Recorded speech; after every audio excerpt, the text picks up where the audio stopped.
Edtech learn চ্যানেলে আপনাকে স্বাগতম। মাইক্রোসফট বেসিক এক্সেলের চতুর্থ পর্বে আজকে আমরা চারটি ফর্মুলা সম্পর্কে বিস্তারিত আলোচনা করব। চারটি ফর্মুলা অর্থাৎ সাম, এভারেজ, মিনিমাম এবং ম্যাক্সিমাম ফর্মুলা। এই চারটি ফর্মুলা মাইক্রোসফট এক্সেলে বহুল ব্যবহৃত একটি ফর্মুলা।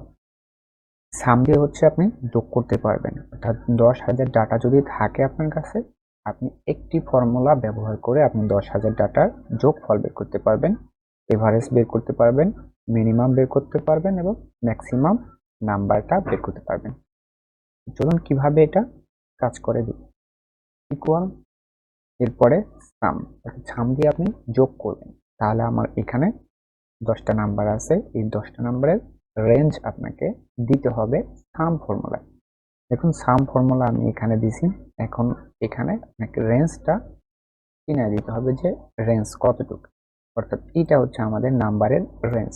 আমি এখানে 10টা নাম্বার সিলেক্ট করে দিয়েছি এবং এটা কোথায় সিলেক্ট করছি, সাম ফর্মুলার মধ্যে, অর্থাৎ সামটা কি করবে, যোগ করবে, আর আমি রেঞ্জ দিয়েছি এই 10টা নাম্বার। এখন আমাকে এই 10টা নাম্বারের যোগফল দেখাবে। দেখুন 10টা নাম্বারের যোগফল এখানে চলে আসছে। কিভাবে, এভারেজটাও সেম, যদি আমি এভারেজ করি 10টা নাম্বারের রেঞ্জ আমি এখানে দিয়ে দিলাম, এখন এটার একটা এভারেজ ভ্যালু চলে আসছে।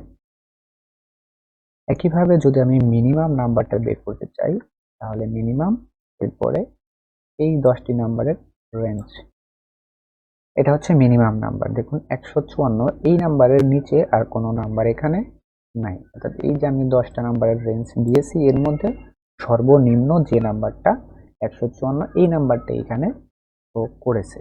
একইভাবে যদি আমি ম্যাক্সিমাম ভ্যালু বের করতে চাই, ম্যাক্স, এরপরে নাম্বারদের রেঞ্জ, এই 10টি নাম্বারের মধ্যে সর্বোচ্চ নাম্বার হচ্ছে 12,547।